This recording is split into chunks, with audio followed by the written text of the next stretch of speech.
Hello and welcome to the next episode of Process Preparation and Performance. I'm one of your co-hosts, Bill. I'm here with JR. It's been another interesting day in Quarantineville. Everybody's stuck inside. You can't go anywhere. I did see something on Facebook today, though. Sam's put out a photograph here in Jeff City that they had about 3 walls full of toilet paper, and they were asking people to come to the store. I never thought I would see a post like this on social media. I was laughing in the middle of my clinic today, but it was there. We have another exciting episode. I'm super thrilled to have these two guys with us, JR. You know, we have had the opportunity to hear one of them speak at our clinic. Now there's some new changes happening at Washington University. Tell the folks who we got today. Yeah, we are super excited. We have the former head coach, Larry Kindbom, and the new head coach, Aaron Keene. And we're going to be talking to both of them on the podcast today. And hopefully everybody is excited as we are about it. Coaches, how you doing? Great. Doing great. Thanks for having us.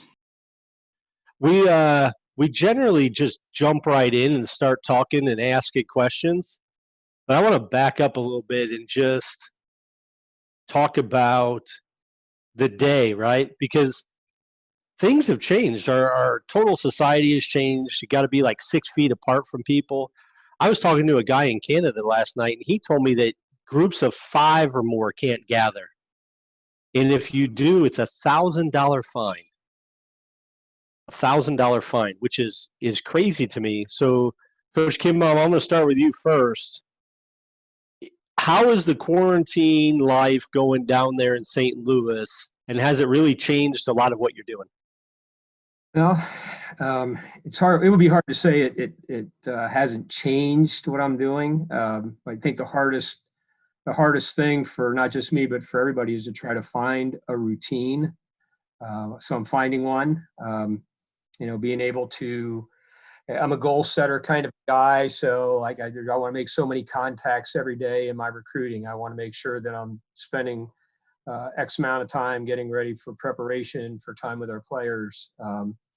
And I don't know if that's any different than when I go to the office, but when I'm in the office, I probably don't think about it as much. And I've lived routines for a long time there. So this is different. You know, me being in the medical profession, it's kind of changed because there's more reassurance that we're going on and we're doing telehealth visits, and I'm talking to people, all over the state and out of state about what's going on with their health and things like that. But Coach Keene, you're not even in Missouri right now, are you? Are you outside the state? What's going on, man? I am. My family was up in Michigan. I worked at Eastern Michigan University previously. We're fairly close to Ann Arbor.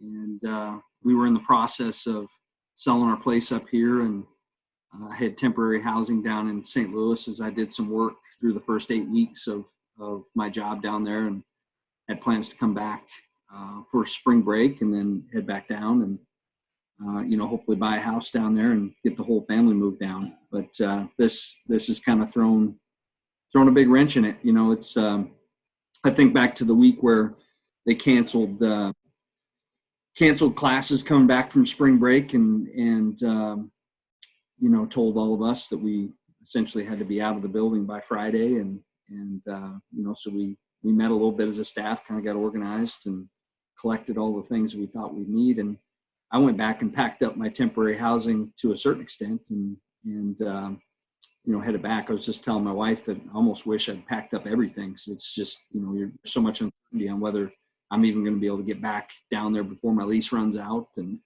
so there's all kinds of stuff going on. This is a unique scenario for me, and I've talked to Coach Kindbom for quite a while, well over a year. Like I mentioned, he came and spoke at the clinic, and I reached out to him and said, "Hey, Coach, you want to jump on this podcast? Because JR and I are we're just kind of starting it up, see where it goes. Bunch of guys sitting around the table talking ball and stuff." And he goes, "Yeah, but you know what?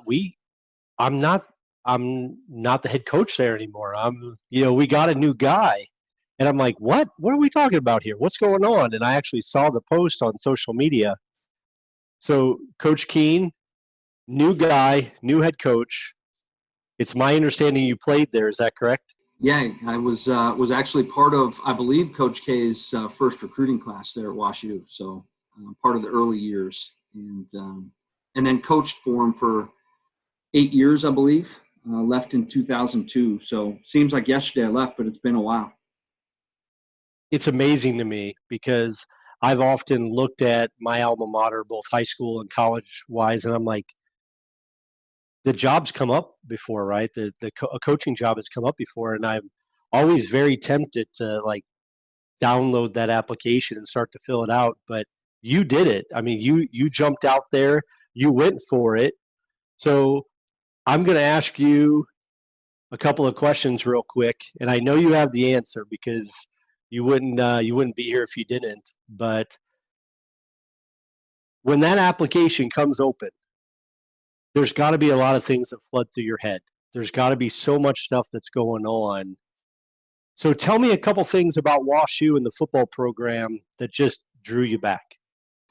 Well, it's a good question. To me, it was a no-brainer. I mean, I had such an awesome experience being a student at Washington University, meeting the quality people that I met there that are lifelong friends. But I think in particular, being a part of the football program, being associated with the coaches that were there at that time. You know, Coach K was my head coach. He was the offensive coordinator. He was my position coach. So I met with him on a daily basis. I felt like we had a really strong relationship. I mean, to me, I've said this several times to people around the university, and, you know, my close friends know this, that, you know, Coach K is like a second father to me.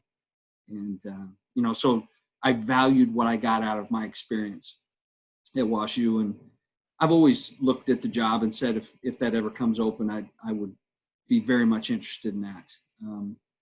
And, you know, I started out as a Division III head coach when I left Washington University. My career path kind of wandered off into scholarship football and ended up at the FBS level at Eastern Michigan. And I still felt like WashU was the perfect fit for me. And on top of that, the opportunity to be a head coach. You know, head coaching jobs are tough to get. And if you can find one that you are passionate about, you love the institution, you can see yourself there long term, I think that's a special deal. So it's an honor for me to be back. So Coach Kindbom, I'm going to go to you here. When you came up and spoke at our clinic, I was sitting there in the back just kind of listening. And out of nowhere, you said, I used to coach with Woody Hayes. And I about fell over on the floor because I remember watching all kinds of stuff on Woody Hayes, documentaries and whatnot. So I've got a question for you here. What was it like coaching with him? And do you have any vivid memory or anything of that experience? Yeah, I have have a lot of vivid memories and a lot of stories, but I really think you know, to me, the important part of your question was the thing you asked me first, and, you know, what was it like being there? And Woody Hayes went to, as an undergrad, Denison University, which is a small college in Ohio, and he believed strongly about small colleges. Matter of fact, he became a head coach at Denison and went on to Miami of Ohio and then to Ohio State. So he totally had a grasp of being able to develop relationships with players, to try to keep things in-house. I think one of the things the media at the time always felt like they were under attack with Woody because he really felt like they had no business in the relationships between a coach and a player. And if one of my players gets a speeding ticket, why is that news to you? I want to be able to deal with him like I deal with a son and talk to him about, you know, how he can move on. But he was all about being very protective with his players, building relationships with them. He totally understood the academic side. I think it was almost a dagger in his heart when they passed the red shirt rule, because he felt like young men should come to college and graduate in 4 years. And why are we doing this? And, you know, at the time, people around Ohio State felt like that's the only way we're going to compete with the Ohio States, is if we can, you know, keep our players in there a little bit longer. So he was outstanding. You know, he was a great mentor in many ways, and he did some things that maybe he shouldn't have done. I won't condone that, but I can tell you that he was a competitor, and he helped he helped me in my career. I've heard you reference that story before and reference your time with him and, you know, how it kind of shaped you and molded you. And I still enjoy hearing it each time I hear it. I'm going to ask kind of I don't know, maybe it's an off the wall question, maybe it's not, but Coach Kindbom, you were his position coach. You were his head coach. What kind of player was he? What do we need to know about Coach Keen, and what do the new players at Washee, what's in store for him? You know, as a coach, you get to see him coming out of high school, and I can tell you that that he was ready, very mature. He was. He remembers a story probably about as well as I do, that he was fifth on the list of quarterbacks at that time, and you're not going to keep five quarterbacks, you know, going all in the same class at the same time. And I really didn't know where any of them fit, but I came from a strong background of the number one thing you need out of a quarterback is leadership.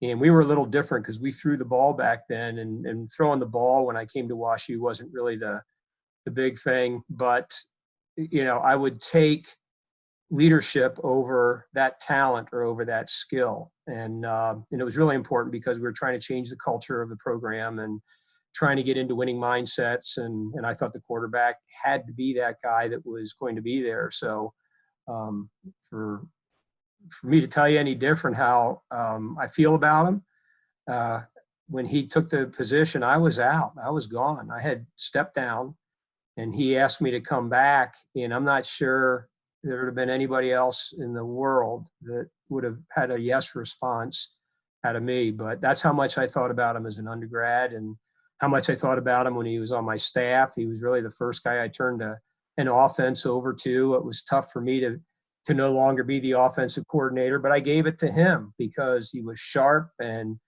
he was competitive, and he had literally helped change the culture all the way through. I knew that was going to be, so I worked for him before. This isn't the first time. I was his offensive line coach, and we went to the playoffs, and that's what I wanted more than anything else, to see Washington University compete at a national level. So I don't think it's any step along the way it was unfounded. But remember, I told you in the beginning, he was prepared. His father coached him when he was in high school.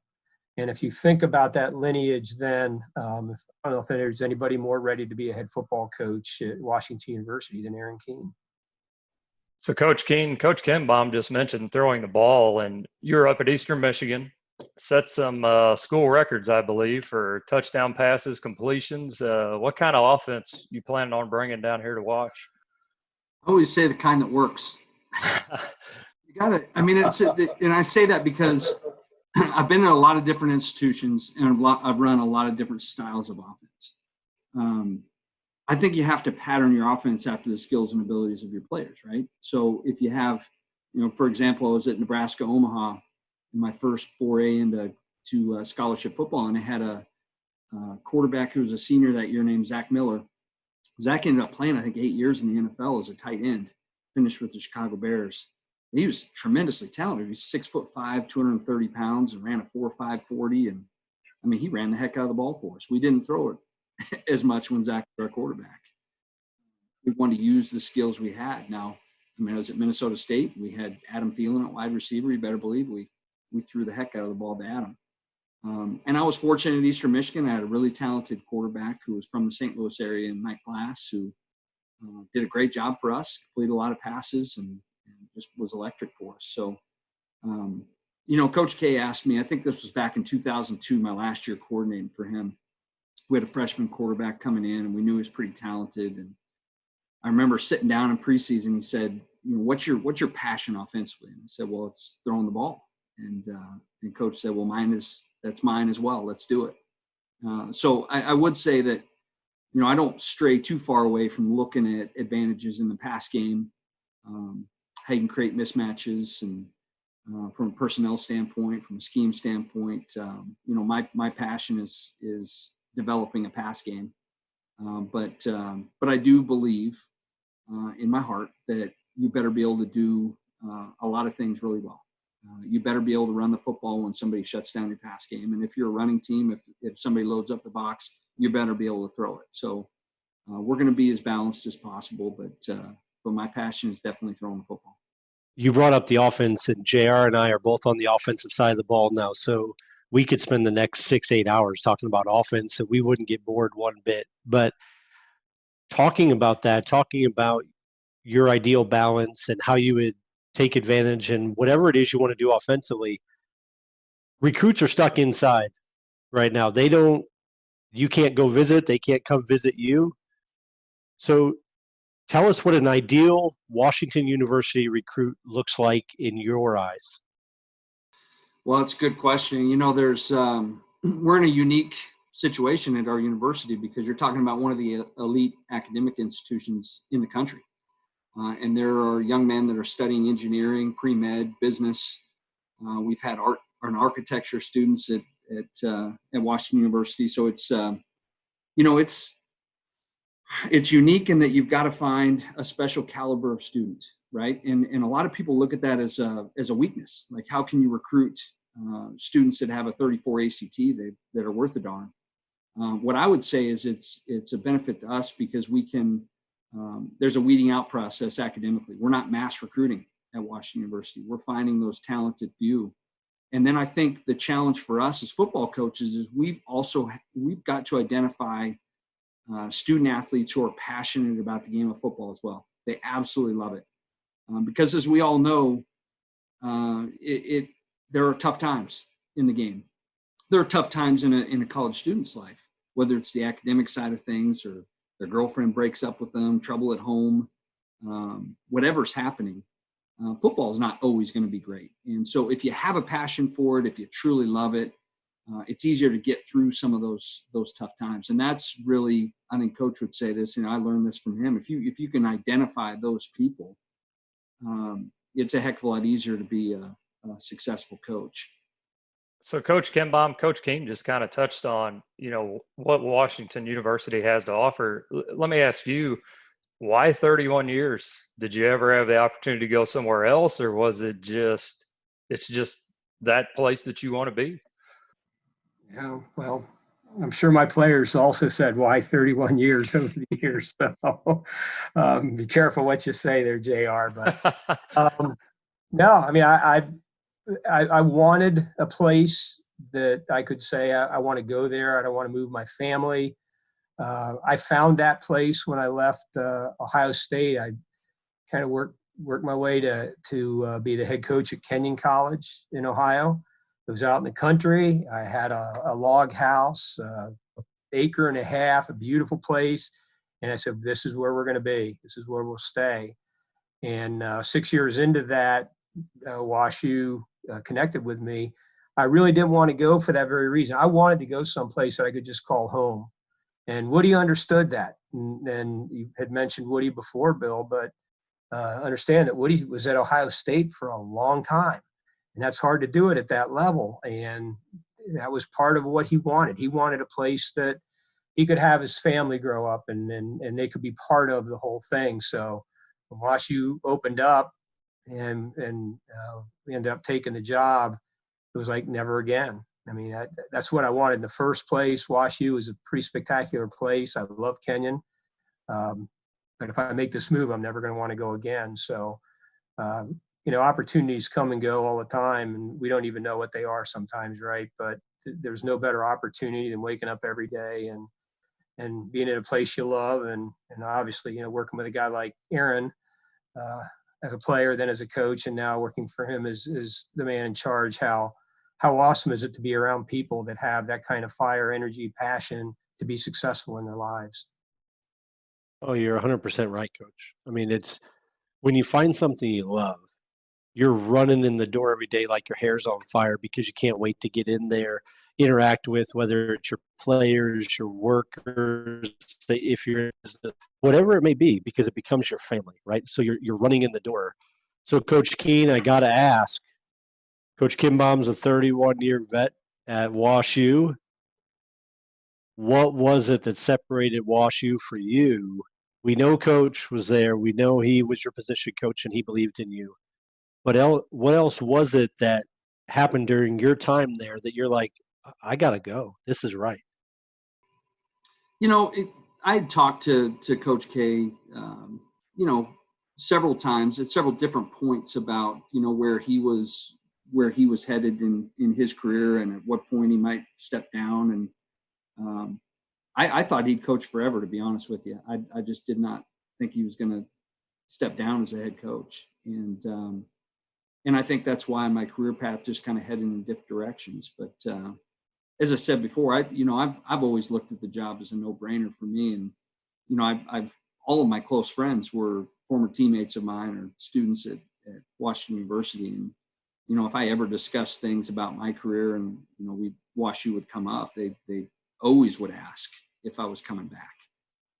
They're passionate about the place as well. And I think, one of the unique things that I found as the announcement of Coach K's retirement came out, there were a lot of those former teammates that reached out. There were a lot of people that I had coached maybe for the 8 years I was an assistant that mentioned this, that everybody wanted a connection back to the Coach K era, if you will. And I think, maybe some of those players were worried if there was a coach that came in that didn't have a connection to anything with Coach K, that they might lose their connection to the university and the football program. And so they were calling and asking and hinting, and that was nice to hear. I mean, it just kind of, I guess, solidified in my mind that it was the right thing to look at, the right time to look at it. And I guess I always told them, I don't know that I'll take the job, but I certainly want to look at it. I want to see if it's, there are a lot of changes that have taken place at the university since I left. New athletic director, and Washee is a unique place. They went through, a period of time where they had one men's basketball coach, one women's basketball coach, one head football coach, one athletic director, two chancellors in that time. I mean, how many institutions have that type of stability? And there had been some changes recently that, I needed to figure out whether the people were the right fit for me and I was the right fit for them. And once I had a chance to meet with people, and it was kind of nice to walk back on campus and see a lot of familiar faces still within the athletic department and on campus, and then get to know new people. It's as I told my wife, it's still the same place. It's a little bit bigger, but the people make the difference at Washee, and I certainly found that to be true once again. It really is, because other people don't get to see what we see right now, JR, but people are going to hear the answer, but we get to see the answer. And when you get to look and listen with your eyes, it takes on a different tone. And I can see the conviction in you, Coach. It's amazing. I love it. I mean, I still got a year of eligibility, so, I don't know. I'm thinking about maybe I should see what's up down at WashU, but I want to ask you this, because you said, you had to see if it was the right fit for you. At what point during the interview process, somebody asked a question, somebody made a gesture, there was something that happened that you just said, I want this job and I want it now? Because we've all had things that have happened to us and we're like, okay, it's passed my litmus test. I'm here. I want it. I'm doing anything. Was there a point like that for you that happened during the whole process?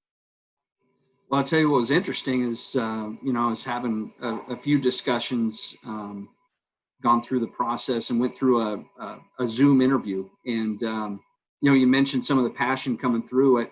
I'm going through bowl preparation with Eastern Michigan, trying to prepare for University of Pittsburgh. And, I'm going through an interview where I'm not face-to-face with people that I maybe didn't really know that well. And so I think it was tough for maybe some of that passion to come through. And so somebody had made a comment to me as I finished that process. They invited me for an on-campus interview, but, asked me to maybe express my passion for the place and my desire for the job maybe a little bit more. And it really made me do a little self-evaluation and think about whether I really wanted it. And so it was actually, while it almost hurt me at the time to hear it, it was good for me to hear that, because I knew I had to come with a purpose when I came to campus for the interview. Now, I will say once on campus, I met with several different people and different groups of people on my on-campus interview. And it was a short process because I was still getting ready for a bowl. So I kind of flew in, took care of the interview, and flew out. But there was not a meeting I had on campus where I didn't feel like it was the right fit. And there were certainly, when I got a chance to meet with coaches, and again, I had a connection with some I was meeting for the first time. I could tell you I left that meeting just saying, I need to be here. Like this is the right place for me right now. So that's where it really probably hit the most. So Coach Keen, if you got a football player coming to visit Washee and you're taking them around, or, whoever your on-site director of recruiting is taking them around, what is a typical day? How would you describe a typical day you think will be at Washee for one of your football players?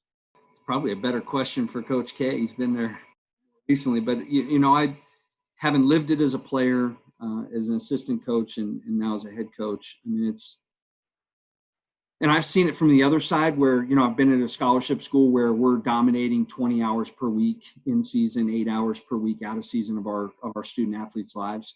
What I would tell you about the life of a student athlete at Washee is that you're certainly devoting more time and energy towards the academic side. And then you're fitting in, the football side of things or the athletic side of things. It all comes down to priorities. When I played for Coach K and I coached for him, he always talked about his priorities being God, family, academics, and football. And that we didn't have to absolutely live those priorities ourselves, but whenever there was a conflict, that's what he was going to go back to. And I can honestly say that's kind of how I've led my coaching life, is that, whether I've been at scholarship or non-scholarship football and different types of academic institutions, I really think it comes down to student athletes having a priority or a set of priorities in their life.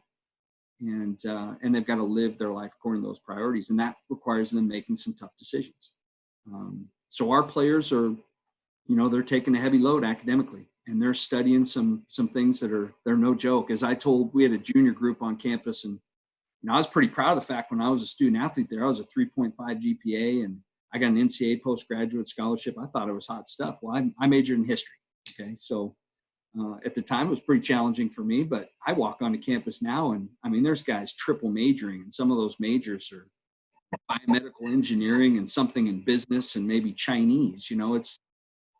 It's ridiculous the amount of intelligence that's on that campus and the drive and motivation to be great academically. So they're studying some pretty heavy stuff, some serious stuff, and it's pretty cool.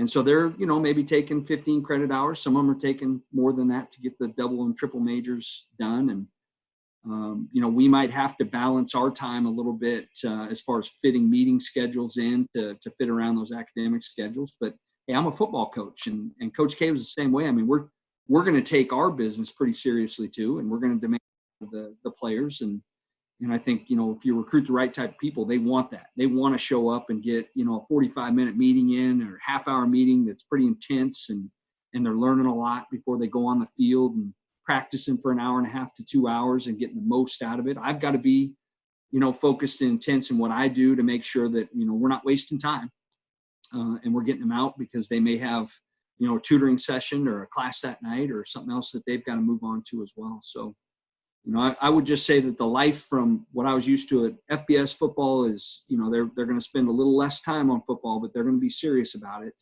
and they're going to get their work done when they're there.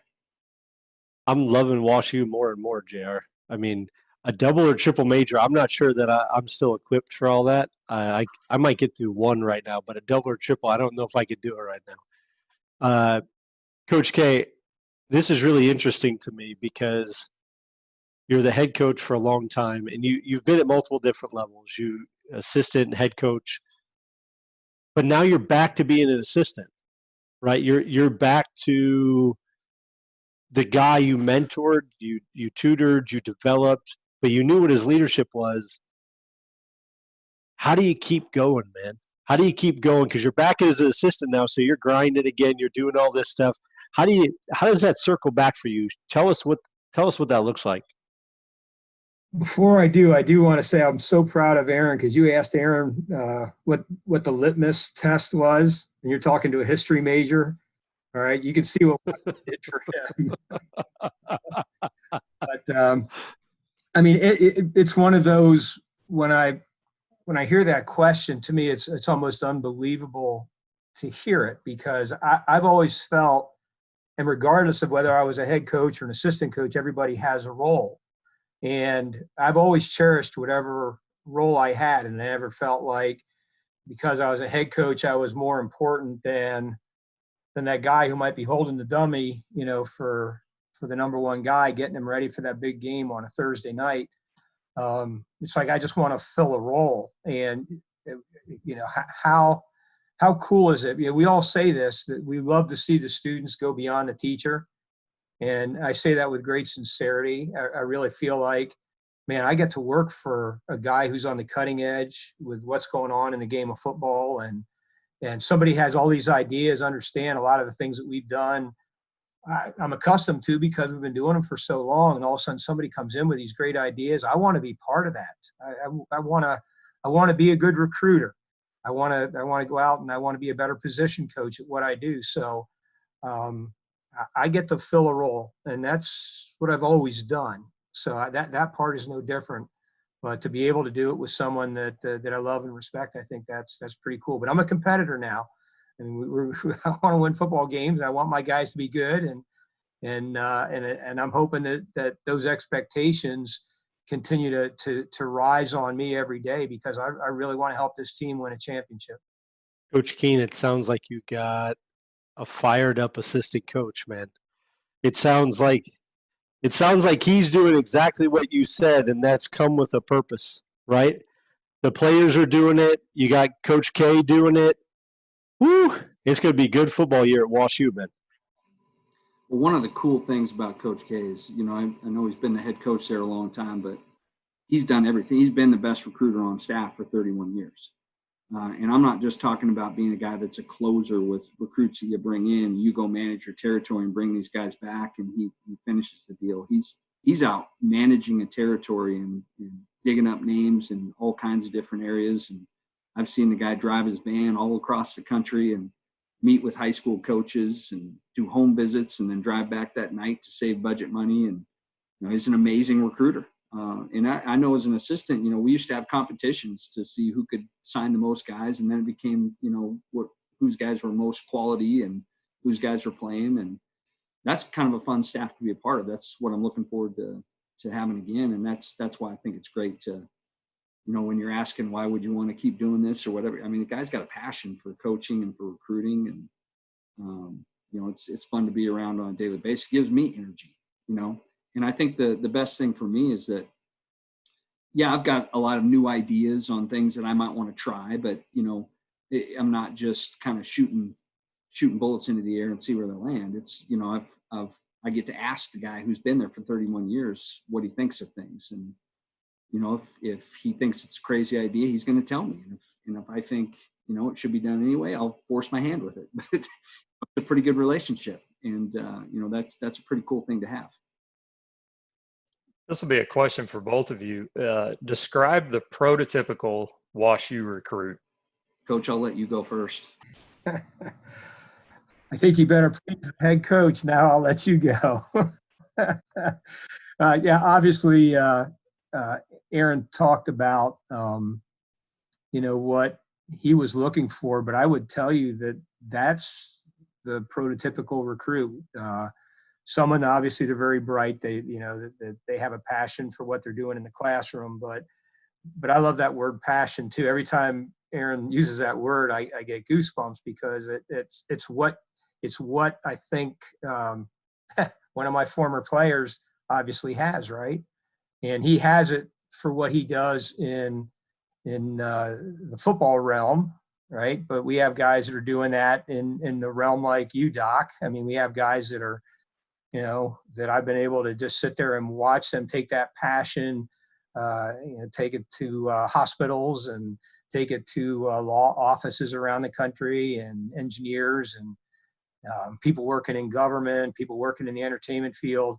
I love to be around passionate people, and there's something neat about Washee that I learned. I would love to say that I was part of bringing it here, but it was maybe one of the things that attracted me here, and that is people are so collaborative at our place that if Aaron says, "Hey, I want to be a head football coach someday," you'd have people that would look at him at WashU and say, okay, we're going to help you get there. And they did. Those are not just former teammates; those are former WashU students that helped him carry his dream, just like he helped other guys carry their dreams. It's a very, very collaborative school on the inside, and we're making even a bigger push to make it more collaborative on the outside with St. Louis and the St. Louis region right here. We're right in the middle of coronavirus, right?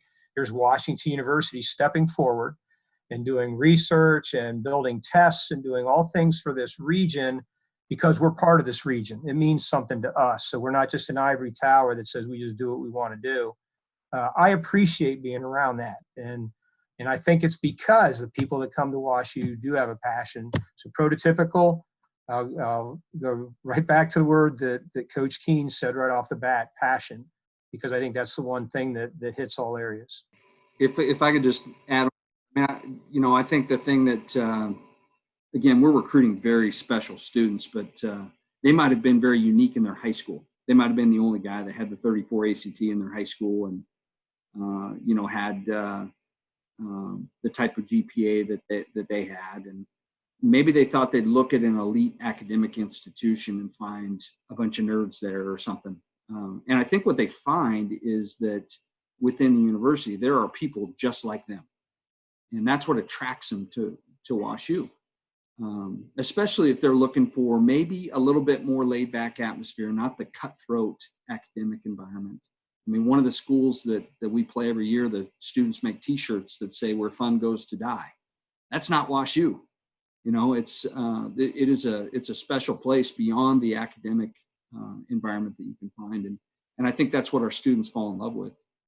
Coach mentioned the collaboration that goes on. I mean, when I got there, back there, this semester, to see the 40-some engineers that are studying engineering and playing football at Washington University, that's a challenging academic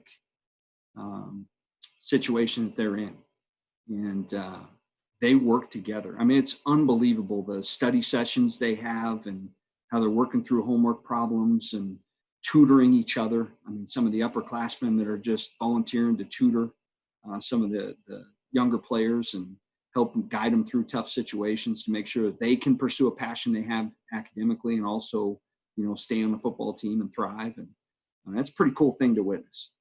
Yeah, if I can just add one thing on that, JR, is we have guys in our football team that turn down athletic scholarships to be there. And there's some people that don't quite understand that, but they know there are opportunities down the road, obviously with what they're doing academically at WashU. And because they are smart kids, that to them, that's a trade-off that they don't want to make. So it's not, we're picking up people that can't play. I mean, we have guys, actually, Aaron had a twin brother that was being recruited at an NAIA school and was offered money for playing football. And we have guys that are willing to say, you know what, this is a little bit more important to me. And but again, they're still passionate about football. I mean, to say, I think I'd rather go to WashU, you might think, well, maybe football's not important. That's not the guy we want. We want the guy with passion. And Aaron brings, and you should have Aaron in a room full of football players, and he gets up in front and you see the sweat coming out and the veins popping, and they have that instant relationship to him because they have a passion for what he's telling him he's looking for. So it's a great relationship. I get exactly what you're saying, because what you're telling me, not only as a high school coach, but as a parent, is that you are going to prepare my kid for the next 40. The 4 that he's there at WashU or 5, it makes a difference. But what you're really doing is you're setting him up for success decades down the line. And whether that's becoming a coach, whether that's being a history teacher, whether that's being a doctor, a lawyer, it doesn't matter what you're doing, but you're going to be the absolute best at it. And that is what is so dang cool, man. I mean, that is what separates it. I remember Coach talking about you've coached 162 doctors or something like that, or 62 physicians or something. It was some crazy number. But the fact that you knew that number told me it mattered. told me you cared about it, and told me that you were setting them up for success, not just on the field, because we know you like to win football games. We know that. But it told me that, man, this is exactly what JR and I love, where it's the person that matters. We could throw the football all the way down the field, but it's the dude that's there that really makes a difference. I totally love that. We've talked about recruits. Tell us, how do recruits get a hold of you guys? Well, that's, we're going through a challenging time, and, it's, typically we would have had 3 junior days and had, loads of guys on campus to be able to experience what Washee is all about through the course of this semester. We had an opportunity to have one. And, we're talking about ways to do some virtual junior days and connect with some students right now. Our emails are on our website. Twitter handles, I believe, are on there as well. I mean, both those are good ways to get a hold of us. But it's, I'm so much looking forward to being able to have some face-to-face contact with some of these recruits, to be able to get back into schools and visit with young men and get them onto campus and be able to spend some time with them and their families and show them what our place is all about and what our people are all about. I think that's the hardest thing about, what we're going through right now. Coach Kindbom, I've got one more for you here. You've obviously been around the game a long time, and you've seen a lot of fads come and go. But what do you think is the biggest change that you've seen in the game from when you first got started to now? Well, I will say this because I think it needs to be said right up front. I don't think the kids are any different. And there's a lot of people that totally disagree with that, but they're no different than Aaron was when he was playing, and they're no different than they were when we were playing. They're curious, they want to be led, they want to be successful. They want people that are going to be good role models in front of them. They might not look like that until they're actually postured in such a position where they can make choices to make that be part of their life.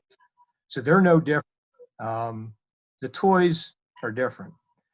And the technology is the fact that we're having this roundtable discussion. And you said in the very beginning, like we're sitting around a table eating food and drinking coffee. Yeah, that's different, right? I mean, I might have it there, but you have something there. I don't have that there, right? But it's part of, and I think the people that are successful are the ones that don't look at that and say, I'm going to use technology to win, but it's like, I'm going to use technology to be able to communicate somehow differently with my players, to be able to get across the message that needs to get across, because the kids are still the kids. So if I can find a way to use that, whether it's recruiting or teaching or whatever it might be, that tends to be different. And I think the second part of that then is, because the fans also have that technology, they have an understanding of the game like never before. And a lot of these, even the parents now grew up with the Madden games and the Xboxes, and they have a pretty good understanding of what goes on with football. They don't necessarily understand like all the relationships that go on and all the decisions that have to be made on a day-to-day basis, but they have some awareness of what's going on with the game. And I think that's awesome. I think there's a little bit of an accountability there, where you're not going to do something just because the fans want you to do it. You're going to do things that are going to help you win.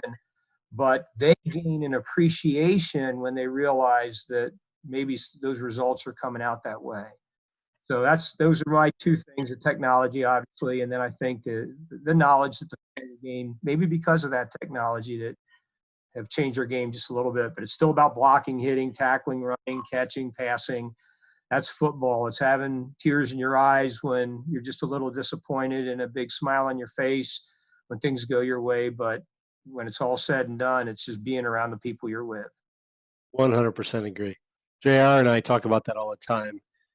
The kids haven't changed. It's the people interacting with the kids that are inflicting or giving their opinion on how they should be. I mean, when a kid has grown up, he doesn't know any different unless you teach him, right? So it's we talk about that all the time. It's the kids haven't changed. So I'm going to ask you both, before we talk like some technical football, because I want to hear from Coach Keen about some technical football, because I'd love to get into a little bit of this. But I'm going to ask you both memory at Washee, game, practice, whatever it may have been, Coach K, one that you have of Coach Keen, who's also Coach K, and Coach K the second about Coach K the first, and a memory that you have that like it just sticks out in your mind every time you think back about Washee football. So you could paper, rock, scissors for whoever goes first. I don't care how you do it, but who's up? I think the head coach should lead this one here. Well, I always knew Coach K was really passionate about, what he did. And he is the most competitive person I've ever been around. And I learned that on the basketball court, playing some noon hoops. And we used to show up.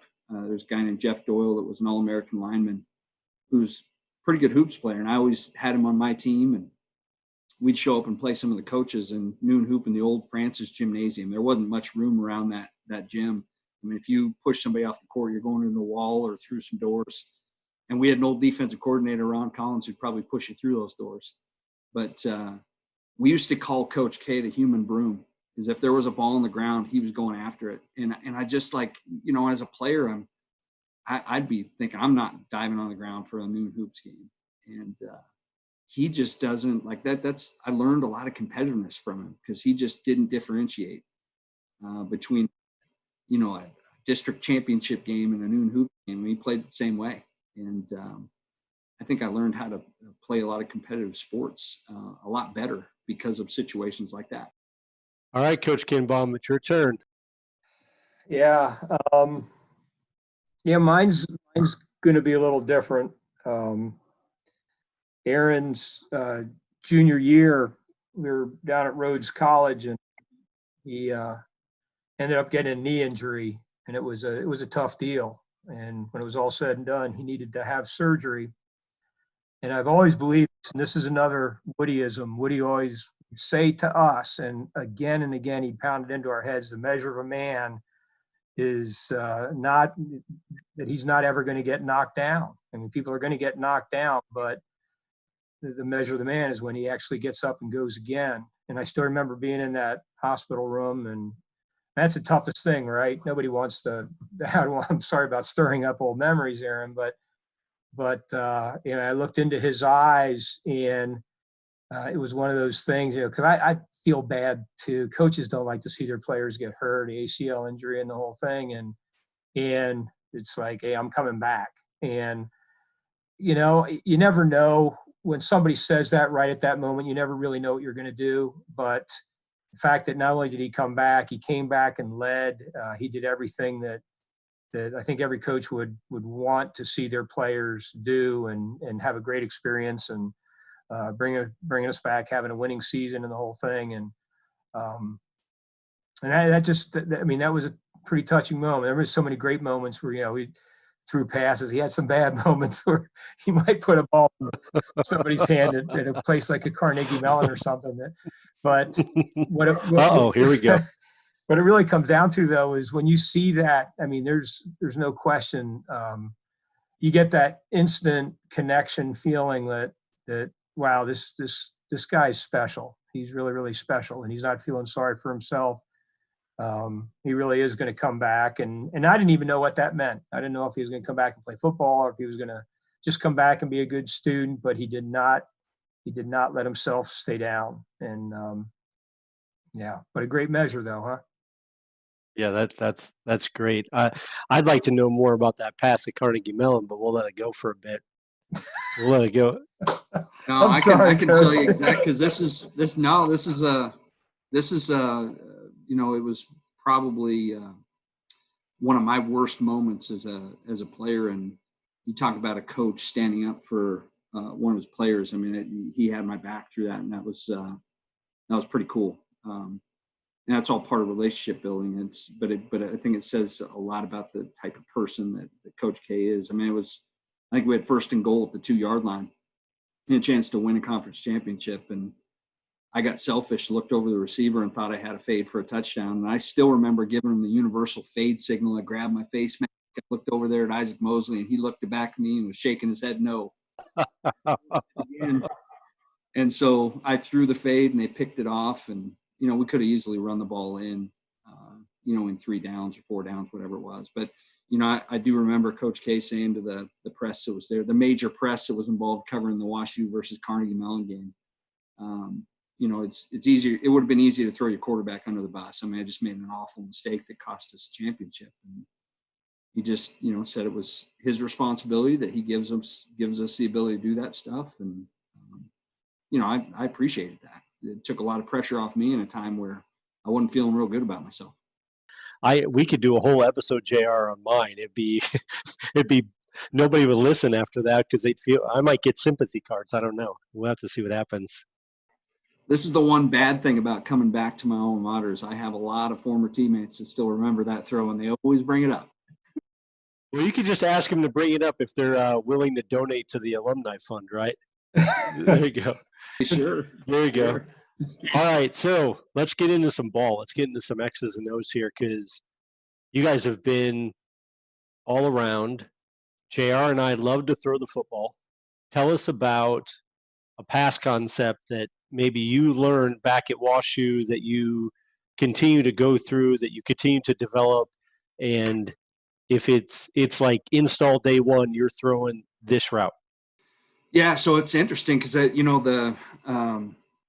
when I played at Washee, we threw a lot of option routes with slot receivers, and it was, I thought, pretty unique at that time. I mean, there weren't a whole lot of people that were involved in that type of pass system. And it took me a while to understand it. I loved it by the time I finished. And again, I had a twin brother who played tight end. And so, we just if we were playing 7-on-7 in the summer, it was just kind of, he'd go run where he wanted to run and I'd find him and throw to him. And that's how we kind of got good at it. And it's interesting. I came back my first week on the job here. I gave a clinic to the St. Louis Metro Coach Association, and I spoke on the option passing game because it's something that, I've continued to run, and it's changed a little bit the way I've done it. And there's different form of it, but same basic idea. And so it all came full circle. JR, how did we miss that clinic? Well, you and the rest of the world missed it. There were about 7 people there. So. Oh my goodness. I would have been front row. I promise you. Very nice. So are you going to coach a position, Coach Keen, or are you going to be a coordinator? What's your role going to be? Yeah, that's a good question. It actually took me a while to kind of figure it all out. I think I always knew in the back of my mind that I needed to be coordinating and needed to be coaching the quarterbacks, and and that's what I'm going to be doing. And a lot of it, we talked about the word passion. That's what my passion is coaching quarterbacks. I mean, I don't know that I spent a couple of years coaching tight ends at Eastern Michigan when I first joined the staff there. I was a special teams coordinator, and I thought I did a pretty good job coaching tight ends, but I always remember looking down the other end of the field where the quarterbacks were and watching their drills. And I'd always watch the tapes that they had made from practice and critique some of the drills. And, it's just that's where my heart lies. I don't think I'd be happy if I wasn't coaching it. And, I think it's, Coach K and I have talked a lot about this. I think it's easier for me to correct problems, coming out of week 3 or week 4, if it's a system that I'm running and I know and I'm confident in. And if I need to turn the reins loose on somebody else, I can. But, it certainly has opened up a world of challenges right now because I would have had spring football to install a whole new offense, get to know some of those players, and I don't have that. So I found myself over Zoom, installing a new offense to offensive line and to tight ends and to running backs and to wide receivers and quarterbacks. And I've got the coaches on those meetings as well so that they can meet with those guys separately and kind of, hit some finer points on some of the things from a technique standpoint. But, it's certainly, it's been a big challenge that we'll have to make sure we continue to work through. I'm curious for both of you guys. I'm really big into analytics. It's something I really like to do. Film breakdown, get into the analytics stuff. How much of a role does that play even at the level Washee's at, or Eastern Michigan, or you see the big boys and whatnot on TV, to where they've got all these GAs up there, and they're, who knows what they're doing half the time. But, you hear so much about analytics. Just kind of curious.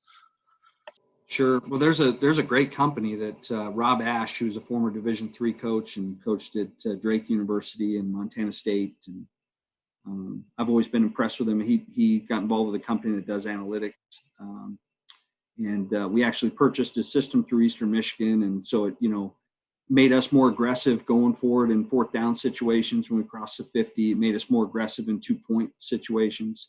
I thought some of that was good, some of it was bad. I don't think the analytics can never take the place of a good gut feel on a game, in my opinion, for a coach. And you got to be smart about it. You've got to know when to be aggressive and take some of your emotions out of it. Those can get in the way. I think where it can be helpful is to have, a different voice that's been through the analytics and can look at a book that tells you, if we get into a 4th and 3 here, we should be thinking about going for it. As an offensive coordinator, I can tell you what a benefit is to have somebody from the outside tell you that, because that affects your 2nd down and your 3rd down play calls going into that 4th down. Knowing what situational football is all about. So, it's a big part of the game right now. And I can tell you, we don't have the budget money at Washington University to pay for that service. So maybe I'll call Coach Ash and see if we can get a discounted segment. But we've got to find a way to be good with it and just, make the right decisions. Okay, I want to ask a question because we put this out on our poll on Twitter a while back. JR and I did a lot of analytics, okay, coaches? We did a lot of stuff. And when we were coaching defense at the high school level, JR and I contend that there's really only 3 ways to run the football, okay? No matter what you do. Inside the tackles, outside the tackles, or triple option, which is both inside and outside because it has both, okay? So inside the tackles, outside the tackles, or option. We put this out on our Twitter poll, and right now we're winning, but we're only winning by like 1 vote. Okay, so you guys have been in the business a long time, probably forgotten more than we'll ever know about football. So I'm going to ask you each, do you think that those are the only 3 ways to run the football? Inside the tackles, outside the tackles, or option, which is both in and out? Coach Kindbom, I'll let you go first. Yeah. Well, I think I flippantly gave you my answer last week. Vince Lombardi started out every year by, after showing the elliptical spheroid to his players and say, this is a football, they'd start out with the quarterback sneak. And I realize that's an inside play, and it's one of the, 5 blocking schemes. But it's more than that. It's a mindset. And when you run a quarterback sneak, you're running it for a purpose. And I venture to say that there's probably no greater, we got to cross this line at this moment, at this time, we run that quarterback sneak, as opposed to any other player. You might say, well, your analytics, we need to get 3.5 yards or something out of this play. So we don't get it, we go to something else. Usually when you're running the quarterback sneak, it's the real deal. So I could have said, falling on the ball at the end of the game, which I thought about after I had talked to you, but I don't really call that an offensive play because it's not trying to get you to the goal line. But I would say that because a quarterback sneak is so different, it's not just an inside play, it's a play of its own. I'm good with that. All right, Coach Keen, you're up now. You're up. No, I think you are correct, as long as you are counting, when you're saying triple option football or option football, if you're counting power read in there, you're counting zone read in there where there's an outside element and an inside element, then I would certainly agree with you. The only caveat I'd have there would be a lot of people who spit RPOs out on the perimeter. And I guess I'm talking about leverage throws out to a now screen or bubble screen, would consider that a part of their run game. I would say that's kind of been the modernization of football. Instead of beating your head against the 7 guys in the box, I'm going to spit the ball out on the perimeter, and we consider that part of our run game. So that'd be the only thing I'd add. And we do consider that just a long handoff, and we'll count that as outside. So, JR, I think it's like 1.5 yeses. What do you think? We're getting there. We're getting there. All right. We're on a mission to convert the country. We are. We're trying. We're trying one podcast at a time. It's going to take us a while. We're going to have to start knocking door to door unless we get some more followers on Twitter or something. Guys, this has been amazing to me. I really want to come down and learn about the option route a little bit more, to be honest with you. I'm going to try and figure out offline how we can make that happen. But here's what I would say, JR and Coach K and Coach K. If you are somebody that wants to go to Washee, don't hesitate, man. Jump on right now. Commit. Come with a purpose and an unwavering passion for a commitment to life and excellence, because I don't know what the rest of your staff looks like, guys, but if they're anywhere close to you guys, which I got to imagine they are because I see the character in both of you, Washee is set for a really, really long time based on the commitment you guys have given there. And thank you for doing this tonight. I know we're taking time away from your family and whatnot, but the floor is yours. We're going to give you each 30 seconds. Do whatever you want. Say whatever you want about Washee and recruits or anything you want to say. The floor is all yours. So let's start with Coach Kindbom. You go first. Yeah, well, I'd like to take my 30 seconds to thank you for what you do. Not just the fact that you guys are doing professional development right here, which I think is just, it's awesome. You need that. You need it in every profession. There is obviously an entertainment value to it to some extent, but what a great opportunity to promote the game at a time when I think the game really needs to be promoted. But and a special tip of the cap for you, Bill, for what you do in your life away from the microphone. I've been blessed to be around, as you said, 62. It's 67 now, 67 doctors. But I know what those people went through. I got to watch them through their journey and watch them all the way through the decisions on where they're going to go to school and how they're going to set up practice and what they're going to do. But the fact that day in, day out, you're trying to help people. And I just, my hat's off to you, man. That's so awesome. Yeah, I'd echo that and just want to thank you guys for having us. It's, again, unique times that we're all going through right now. And the ability just to disconnect and talk a little ball and connect with people, I think it's pretty special. It's special about the profession that we're in. And, I get a chance to connect with some people and talk some football as far as scheme, maybe, for a little portion of my day while we're trying to fit in recruiting and organization of playbooks and teaching plays to players. So, these opportunities just to connect with people and, it's fun for me to reminisce about some of those old stories and maybe connect some other people to Washington University, and so that it helps them to figure out that what a special place it is, and hopefully anybody that's interested comes to see us and we can share all that with them. So I appreciate you having us. Absolutely, Coach. Absolutely, it's great. We would shake your hands right now, but we can't do that, right? We're a little short. We can't do it. Our pleasure, guys. Our pleasure.